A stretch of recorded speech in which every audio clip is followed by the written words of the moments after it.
El otro tipo de reacciones que también son comunes en solución acuosa son las reacciones de neutralización.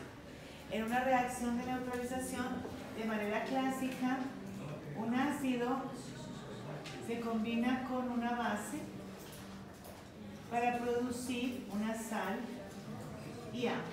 Eso siempre dependerá. La producción o no de agua dependerá si la base es un hidróxido, es decir, si es una base fuerte o una base débil. En este sentido tendríamos que ver qué ocurre en una reacción de neutralización, que son supremamente comunes. Pues los ácidos se caracterizan por tener el pH por debajo de 7, ¿cierto? El pH será menor a 7. En el caso de las bases, el pH es mayor que 7 y tenemos que en las sales, en general, podríamos decir que el pH es 7.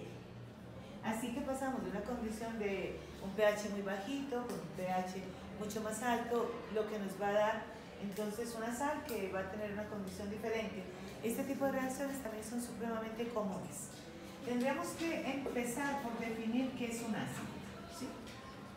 Dentro de estas teorías ácido-base, que después veremos con mayor profundidad, podemos hablar de unas cuatro, diríamos, cuatro conceptos distintos ácido-base. Podríamos hablar en principio del concepto de Arrhenius, de ácido-base, que fue el primero en lograr encontrar una relación entre la estructura química de los compuestos y su acidez o basicidad. Tuvo una importancia muy grande porque si bien los ácidos y las bases son supremamente utilizados a todo nivel, en la industria, en la vida diaria, pues no había una relación clara entre la estructura de los compuestos con que estos fueran ácidos o bases, ¿sí? Entonces, Arrhenius, en 1884, entonces tenemos el primer concepto ácido-base, que es el concepto de Arrhenius. Arrhenius, entonces, encuentra la primera relación importante que ayudó mucho para dilucidar este comportamiento. Entonces, Arrhenius indica que es ácido todo compuesto que en solución acuosa aumente la concentración de H+, y será base todo compuesto que en solución acuosa incremente la concentración de OH-. Lo que tuvo de importante este primer concepto fue precisamente que logró establecer que la acidez a una especie se la daba en realidad la presencia de H+, y la basicidad se la daba la presencia de OH-. Este fue el primer concepto y es de gran importancia hasta el día de hoy. Cuando estuvimos viendo teoría atómica veíamos cómo el concepto, por ejemplo, la teoría de, por eso no hablamos de teorías ácido-base, sino más de conceptos, veíamos como la teoría de Thomson, de Dalton, en función de cómo era esa estructura atómica, pues con los aportes que hace Thomson, dice no, la de Dalton tiene un error en este sentido, entonces va proponiendo modelos que se ajustan más a la parte experimental. Es decir, cada modelo reemplazaba el otro. Después el modelo de Rutherford logra superar las deficiencias del de Thomson, después el de Bohr logra explicar lo que no logra explicar Rutherford y así sucesivamente hasta el de Schrödinger. No es lo que ocurre con estas teorías ácido-base, con estos conceptos ácido-base, que se mantienen todos, es decir, todavía el concepto de Arrhenius está vigente, a pesar de que después de esto entonces hubo otra serie de conceptos que también resultaron de gran interés. Después del concepto de Arrhenius, que es de 1884, un poco de tiempo después, como 1913, aparece en el concepto de Bronsted y Lowry, que logran establecer todo ese concepto ácido-base solamente en función de la transferencia de protones. Hay que identificar en ese sentido, dentro del contexto ácido-base, qué es un protón, ¿cierto? Entonces, para Bronsted y Lowry, todo este concepto ácido base se refería a la transferencia de protones. Los protones, en el contexto ácido base, tienen una connotación distinta al concepto de protón que nosotros veníamos manejando dentro del átomo. Entonces, nosotros en la teoría atómica sabemos que un protón son las partículas positivas que están en el núcleo de los átomos. Dentro del contexto ácido base, un protón se refiere en realidad a un átomo de hidrógeno que ha perdido el electrón. Eso es un protón dentro de este concepto ácido base, ¿cierto? A eso se refieren los protones dentro de este contexto. Pues si tenemos un átomo de hidrógeno, tendríamos un protón en el núcleo, ¿sí? Y un electrón en la periferia, y cuando ha perdido ese electrón en la periferia, que queda como H+, que es como lo indicaba Arrhenius en este caso, pues ahí se denomina protón. Hoy sabemos que no hay forma de que ese hidrógeno pierda el electrón y quede estable, no lo puede perder de esa manera. La única forma en la que el hidrógeno va a perder ese electrón es si encuentra quien asista su salida y le preste un electrón también. En este caso, pensemos por ejemplo en estos enlaces que ya habíamos visto, los enlaces que eran polares o no polares en función de la diferencia de electronegatividad. ¿Ese enlace es un enlace polar? Definitivamente es un enlace polar. La electronegatividad del cloruro, es de 3,16, la electronegatividad del hidrógeno es de 2,2. Aquí tenemos una diferencia de electronegatividad que, en otras palabras, eso es lo que nos está indicando, es que el cloro, porque es más electronegativo que el hidrógeno, dentro del concepto de electronegatividad, pues está atrayendo hacia él los electrones de enlace. Entonces lo que está haciendo es distorsionando la nube electrónica del hidrógeno, está jalando ese electrón hacia él porque tiene una electronegatividad que le permite hacerlo. Esa distorsión de la nube electrónica está tensionando esa nube electrónica permanente del hidrógeno, de manera permanente en el hidrógeno, y en realidad este puede soltar. La única forma de que se salga de ahí es que le deje el electrón al cloro, de resto no lo va a dejar irse. Pero en una condición determinada, esto en presencia de agua, fíjense que el agua lo que puede hacer es asistir la salida de ese hidrógeno aunque deje el electrón.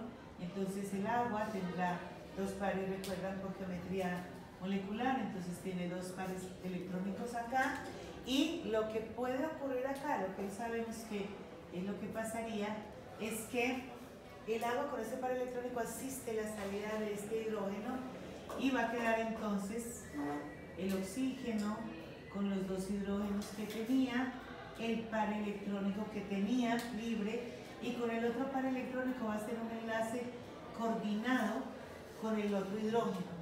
De esa manera aporta la salida de ese hidrógeno. Si vemos las cargas formales en este caso, este oxígeno queda con 1, 2, 3, 4 y 5 electrones, así que queda con una carga positiva, la carga formal en este punto. Y esto es lo que conocemos como el ion hidronio. Este ion hidronio es el que es realmente responsable de la acidez y se forma de esta manera. Por eso es que ocurre en agua. Por ejemplo, el cloruro de hidrógeno, en realidad cuando veíamos nomenclatura decíamos que el HCl se nombraba como cloruro de hidrógeno. En este caso, cuando está gaseoso no es ni siquiera ácido, ¿sí? Cuando está gaseoso en realidad no es ácido, se vuelve ácido clorhídrico cuando entra al agua, precisamente porque ocurre este proceso, y ahora vamos a formar el ion hidrógeno. Entonces, en función de si esta especie, miren que el ácido clorhídrico, si el cloruro de hidrógeno, lo que hace es ceder ese protón, entonces eso lo convierte en un ácido, y el agua en este caso, que está aceptando el protón, se convierte en una base dentro de este concepto de Bronsted-Lowry. Entonces diríamos que en función de Bronsted-Lowry, un ácido, los ácidos son las especies que ceden protones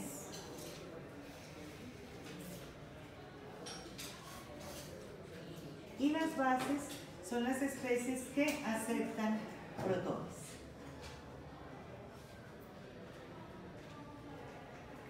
¿Sí? Que aceptan los protones.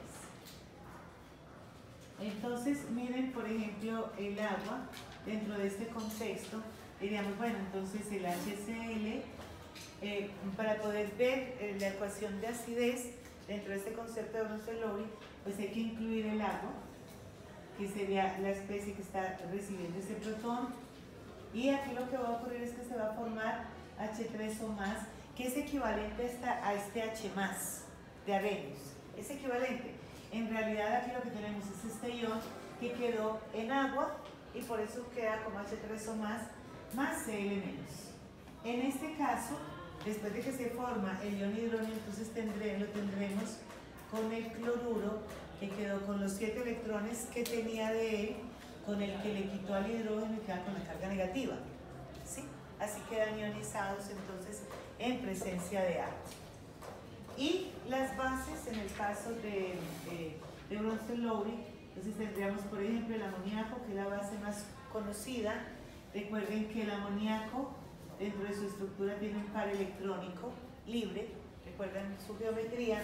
Con ese par electrónico hace un proceso similar al que hace el agua y asiste a la salida de ese protón. Entonces, el amoníaco en agua, este ya es un proceso que ocurre en equilibrio, se protona en su carácter básico y aquí aparece el OH-. Por eso era que te respondía hace un rato que todos los hidróxidos son bases, pero no todas las bases son hidróxidos. Hay otras bases que no son hidróxidos, que son las bases de Bronsted. Fíjate que sin ser un hidróxido, lo que sí está haciendo es que genera OH- en el medio. Por eso es que tiene un carácter básico.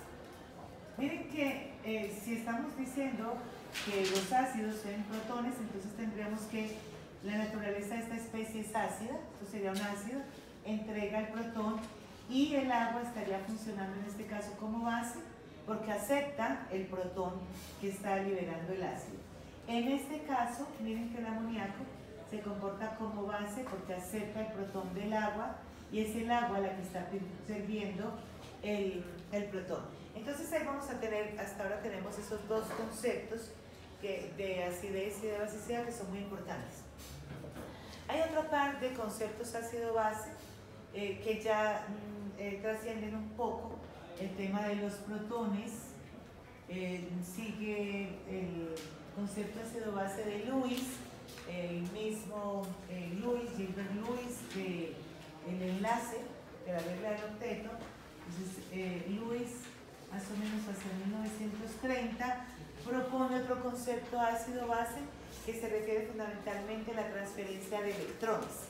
Entonces ahora ya habla de la acidez de especies que está desligada de la aparición de H+ en la ecuación, que está ligada de la liberación de ese hidrógeno sin el electrón, ¿cierto? De esos protones.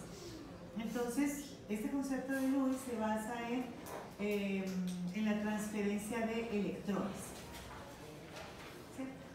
Este ya sale del concepto de los protones y habla de la transferencia de electrones, ¿sí? Y para Lewis es ácido cualquier especie que acepte electrones, ¿sí? Los ácidos aceptan electrones y las bases son aquellas que ceden electrones. Ese concepto ácido-base de Lewis se explicó muy bien a partir de la formación de un compuesto a partir de el trifluoruro de boro. Recuerdan que el trifluoruro de boro tiene una característica particular y es que tiene un octeto incompleto. Recuerdan la estructura, pues tenemos el boro que tiene acá los fluoruros, ¿sí? Y fíjense que la característica que tiene esto es que ese octeto queda incompleto. Los metales en general tienen la posibilidad de aceptar electrones, entonces terminan siendo ácidos de Lewis sin que aparezca aquí el H- y el H3O+. Y en el caso de las bases son las que tienen una riqueza de electrones que pueden aportar a esto. Entonces, por ejemplo, veíamos como el amoníaco tenía este carácter básico. Miren que si bien el amoníaco tiene una cantidad de hidrógenos, no es la presencia del hidrógeno, sino la presencia del hidrógeno que está pobre electrónicamente y que es el que sale, o sea, el que va a salir, va a desprotonarse, mientras que en el caso del amoníaco, en realidad, estos hidrógenos no salen. En realidad, estos hidrógenos antes aportan para que se pueda captar otro hidrógeno y por eso es que tienen un carácter básico. En el caso de Lewis, entonces, estos dos compuestos se pueden unir en una reacción ácido-base y quedaría entonces el boro con los fluoruros y el nitrógeno con este par libre del amoníaco haría aquí la unión de estos dos y quedaría esto que se conoce dentro de este concepto de Lewis como un aducto ácido-base. Y aquí se forma esta reacción entre ellos, con este par electrónico entra a suplir la necesidad del boro. Recuerdan que el boro tenía solo 6 electrones a su alrededor, en este caso se ajusta, y este tipo de compuesto, por ejemplo, existe. El último concepto ácido-base, que es de 1965, es el de Pearson, y aplica supremamente bien a los minerales y a los procesos biológicos. Pearson todavía está vivo, es geólogo y logró establecer a partir del concepto, perdón, es 65 sino 63, Pearson logró establecer a partir de esta teoría ácido-base, el concepto ácido-base de Lewis, lo transformó un poco y termina separando los compuestos en la tabla periódica. Entonces define como ácidos las especies que son poco polarizables, que tienen falencias de electrones, los ubica, recuerden que son metales, la mayor parte de los elementos en la tabla periódica, y a partir de este punto de la diagonal que recuerdan cuando vemos tabla periódica, estarían las bases. En realidad los gases nobles, pues ustedes saben que no intervienen en nada. Aquí tendríamos el flúor, el oxígeno, por acá estaría el azufre, y estas son fundamentalmente las bases, que son aquellas que tienen riqueza electrónica. En ese sentido, entonces Pearson establece los metales con su carácter ácido y dice, bueno, pueden ser unos más ácidos que otros. Entonces, por ejemplo, si tenemos el hierro, puedo tener hierro 2 y puedo tener hierro 3, y en ese sentido el hierro 3 es un ácido más duro que el hierro 2, ¿sí? O puede hablar, por ejemplo, del azufre, que tiene un carácter básico, que sería una base menos dura que el oxígeno sería una base más dura en este contexto, y termina por establecer el último concepto, ácido-base, que se conoce como la teoría de ácidos y bases duros y blandos. Entonces los define como ácidos duros o ácidos blandos y encuentra una cantidad de posibilidades de explicar la aparición de los minerales en una forma específica. Por ejemplo, un mineral que se encuentra ampliamente distribuido, que es bastante estable, es el óxido de hierro 3. ¿Sí? Fíjense que este compuesto se encuentra bastante bien, la matita. Entonces tenemos que el oxígeno es menos 2, aquí el hierro sería más 3, y lo que tendríamos es que el oxígeno es una base bastante dura de Pearson y el hierro sería un ácido duro. Entonces esa unión duro y duro es bastante estable, ¿sí? Eso hace que se comporte supremamente bien y que se encuentre como minerales. Cuando ya no estamos hablando del óxido, por ejemplo, de hierro 2, ahora no es tan estable, en realidad no se encuentra tanto porque, fíjense que acá tendríamos, si lo que yo tengo es este compuesto, pues tengo el oxígeno menos 2 y el hierro es +2. Entonces tendríamos un ácido blando con una base dura y esas uniones no funcionan muy bien. Mientras que, por ejemplo, el sulfuro de hierro ahora sí se encuentra en gran extensión. Tenemos esto es FS2, esta es la pirita, ¿cierto? ¿Ok? Esta es una excepción para el sulfuro. Aquí el sulfuro no está -2, sino que está -1. Sin embargo, fíjense que este compuesto sí es bastante estable, se encuentra mucho, porque efectivamente aquí tendría, el hierro sería un ácido blando y el azufre sería una base blanda, y en ese sentido el blando y blando funciona bastante bien, hace una unión mucho más fuerte, igual que un ácido duro y una base dura. Esto también lo observamos en los procesos metabólicos y tiene mucho interés porque permite explicar qué es lo que ocurre en los procesos de respiración, por ejemplo, nuestros. Recuerden que la hemoglobina es una molécula en la que el hierro está como +2. Esto tiene 4 anillos pirrólicos, que estarían de esta manera. Y es esta unión la que permite realmente que la hemoglobina resulte transportando el oxígeno. ¿Qué es lo que tiene que hacer? Capta el oxígeno a nivel de los pulmones, es el proceso de respiración, lo lleva a los tejidos, pero tiene que soltar el oxígeno, ¿sí? Entonces el oxígeno se une en la hemoglobina, se une al hierro, que es el que le da el color rojo a la sangre, se une al hierro, pero precisamente como la unión es blando y duro, cuando están los tejidos por las presiones, logra soltar el oxígeno y resulta siendo una proteína transportadora de oxígeno. ¿Recuerdan en las películas cuando alguien se quiere morir, que se encierra en el garaje, prende el motor del carro y se queda ahí quietecito, abre la llave del gas, ¿sí? Lo que está en este momento haciendo es cargando su sistema con monóxido de carbono. Recuerdan que el monóxido de carbono es muy tóxico. Lo que ocurre con el monóxido de carbono, la toxicidad de lo que genera la muerte, es lo siguiente: cuando ya lo que tenemos acá es el oxígeno con el carbono, se ablanda como base, y ahora la unión del hierro +2 con el monóxido de carbono se vuelve fija, y ya una vez que va copando todas las moléculas de hemoglobina, ya no suelta el monóxido, y eso conduce a la muerte, precisamente. La muerte ocurre porque hay esa unión ya blando y blando, ya no se suelta y falla el proceso respiratorio, precisamente por esta razón. Todo esto pues se puede explicar a partir de ese concepto de Bronsted, de Pearson. Entonces vemos cómo esos procesos ácido-base son muy importantes.